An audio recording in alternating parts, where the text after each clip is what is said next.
ലോകം മുഴുവൻ കേരളത്തിലേക്ക് ശ്രദ്ധിക്കുമ്പോൾ ബഹുമാന്യനായ മാർക്സിസ്റ്റ് പാർട്ടിയുടെ ഇന്നലകളിലെ മുഖ്യമന്ത്രിയും ഇന്നത്തെ പ്രതിപക്ഷ നേതാവുമായ നേരത്തെ പറഞ്ഞ പോലെ തന്നെ സമാരാധ്യനായ VS അച്യുതാനന്ദൻ സാറ് അദ്ദേഹവും വെറുതെയിരുന്നില്ല. അദ്ദേഹം ചാടിയത് മഹാരാജാവിന്റെ മെക്കട്ടായിരുന്നു. അദ്ദേഹത്തിന് ചാടേണ്ടത് മഹാരാജാവിന്റെ മെക്കട്ടായിരുന്നു. വായിക്കൊള്ളാത്തത് മുഴുവൻ പറഞ്ഞു. മഹാരാജാവിനെ തിരുനാളെന്ന് വിളിക്കരുത്, തിരുമനസ്സെന്ന് വിളിക്കരുത്. അത്ഭുതമാണത്ര. കാരണം രാജ്യം പോയി, രാജാവ് പോയി. ഇനി എന്തിനാ തിരുനാളെന്ന് വിളിക്കുന്നത്? ഇനി എന്തിനാ തിരുമനസ്സെന്ന് വിളിക്കുന്നത്? അതുകൊണ്ട് വേണമെങ്കിൽ മിസ്റ്റർ ഉത്രം മാർത്താണ്ഡ എന്ന് വിളിക്കാം. കാരണം ഉത്രം തിരുനാൾ മാർത്താണ്ഡ വർമ്മീസ്ഥാന പേരല്ലേ, വേണ്ട. അതുകൊണ്ട് VS അച്യുതാനന്ദൻ മഹാരാജാവിനെ വിളിക്കാൻ പോകുന്ന മിസ്റ്റർ ഉത്രം മാർത്താണ്ഡൻ എന്ന് വിളിക്കാൻ അദ്ദേഹം തയ്യാറാകുന്നു. വളരെ നല്ലത്. അങ്ങനെയല്ലേ സോഷ്യലിസം വരേണ്ടത്. പക്ഷേ സഖാവേ, നമ്മുടെ ബഹുമാനപ്പെട്ട ആർച്ച് ബിഷപ്പിനെ മിസ്റ്റർ ആർച്ച് ബിഷപ്പ് എന്ന എങ്ങനെയെങ്കിലും സംബോധന ചെയ്യുമോ? തിരുമേനി എന്നല്ലാതെ റവറന്റ് എന്ന് ചേർക്കാതെ ഇവിടുത്തെ ആർച്ച് ബിഷപ്പുമാരെ മെത്രന്മാരെ ഞാൻ വെല്ലുവിളിക്കുന്നു. ഇവിടെ ഒരു പരിപാടി വെച്ചുകൊണ്ട് കഴിയുമോ മിസ്റ്റർ VS അച്യുതാനന്ദന് നിങ്ങളുടെ സഖാക്കളെ സാക്ഷി നിർത്തിക്കൊണ്ട് മെത്രാന്മാരെയോ ഇവിടുത്തെ ആർച്ച് ബിഷപ്പുമാരെയോ മിസ്റ്റർ ആർച്ച് ബിഷപ്പ് എന്നോ മിസ്റ്റർ മെത്രാൻ എന്നോ സംബോധന ചെയ്യാൻ അങ്ങേക്ക് സാധിക്കുമോ? മഹാരാജാവിന് ബഹുമാനം വേണ്ട, കഴിഞ്ഞില്ല.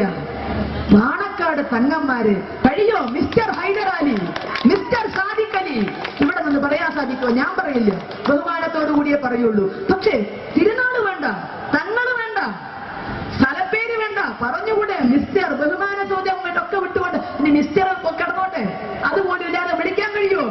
ഹൈദരാലി പറഞ്ഞു, സാദിഖ് അലി പറഞ്ഞു, പറയൂ. മുട്ട് കൂട്ടിയിരിക്കും, യാതൊരു സംശയമില്ല.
$25,000 അല്ല 2 ലക്ഷം റെഡ് വളണ്ടിയേഴ്സ് നിന്നാലും മിസ്റ്റർ ആർച്ച് ബിഷപ്പും മിസ്റ്റർ ഹൈദരാലിയും ഒന്നും വരില്ല. മുട്ട് കൂട്ടിയിടിക്കും, പാഞ്ഞു കയറാൻ ഹിന്ദുവിന്റെ മണ്ടയ്ക്ക് സാധിച്ചുള്ളൂ. എന്തിന്? ആവശ്യമില്ലാതെ കുളം കലക്കുന്നത് എന്ത് ആവശ്യത്തിന്?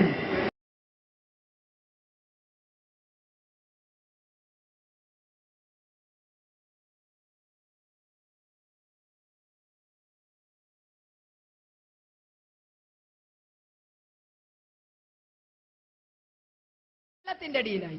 അപ്പൊ ആ പാവപ്പെട്ട കർഷകനെ കേന്ദ്ര സഹായം ചോദിച്ചുകൊണ്ട് കേരളത്തിൽ നിന്നൊരു പ്രതിനിധി സംഘം ഡൽഹിക്ക് പോയി. സർവകക്ഷി പ്രതിനിധി സംഘം.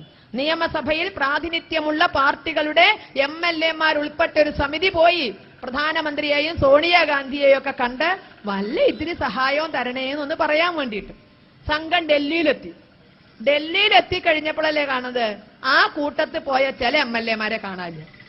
ചില MLA-മാരെ കാണല് തീവ്രവാദികൾ തട്ടിക്കൊണ്ടുപോയോ, ഡൽഹിയാണ് സ്ഥലേ. പക്ഷെ ലേശം കഴിഞ്ഞപ്പോണ്ട് ഈ MLA-മാര് പത്രസമ്മേളനം നടത്തുന്നു.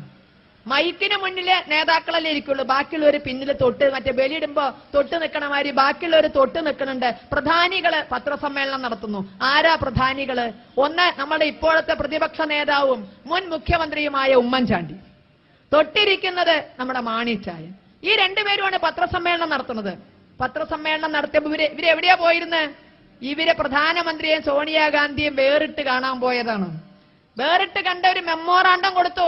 കർഷകരുടെ കാര്യമൊന്നും അല്ല കൊടുത്തത്. ആ മെമ്മോറാണ്ടം പത്രക്കാർക്ക് കൊടുത്തു. മെമ്മോറാണ്ടം പിറ്റേ ദിവസത്തെ പത്രങ്ങളിൽ വന്നു. ഈ ഉമ്മൻചാണ്ടിയുടെയും മാണിച്ചായന്റെയും നേതൃത്വത്തിൽ ഇടത് വലത് MLA-മാർ, അതാണ് നമ്മൾ നോക്കേണ്ടത്. ഒരു പക്ഷിയിലെ മാത്രമല്ല, ഇടത് വലത് MLA-മാര് കൊടുത്ത മെമ്മോറാണ്ടം പിറ്റേ ദിവസത്തെ പത്രങ്ങളിൽ വന്നു. മെമ്മോറാണ്ടത്തിലെ ആവശ്യം നമ്പർ 1, വാഴ്ത്തപ്പെട്ടവളായി പ്രഖ്യാപിക്കുന്ന സിസ്റ്റർ അൽഫോൺസാമ്മയുടെ വാഴ്ത്തപ്പെടുത്തൽ ചടങ്ങിലേക്ക് കേന്ദ്രത്തിന്റെ ചെലവിൽ ഒരു ഉന്നത സമിതിയെ റോമിലേക്ക് അയക്കണം. ആവശ്യം, ഒന്നാമത്തെ ആവശ്യം അതായിരുന്നു. ആവശ്യം നമ്പർ 2, നെടുമ്പാശ്ശേരി മുതൽ ഭരണങ്ങാനം വരെ ഒരു 4 വരി ദേശീയ പാത ഉടൻ നിർമ്മിക്കണം. തീർത്ഥാടകർക്ക് സഞ്ചരിക്കാൻ വേണ്ടിയിട്ട് ഒരു 4 വരി ദേശീയ പാത ഉടൻ നിർമ്മിക്കണം. ആവശ്യം നമ്പർ 3, നെടുമ്പാശ്ശേരിയിൽ നിന്ന് റോമിലേക്ക് സബ്സിഡി റേറ്റിൽ വിമാനങ്ങൾ ഓടിക്കണം. ആവശ്യം നമ്പർ 4, ഭരണങ്ങാനത്ത് ഒരു ക്രിസ്തീയ സർവകലാശാല തുടങ്ങണം.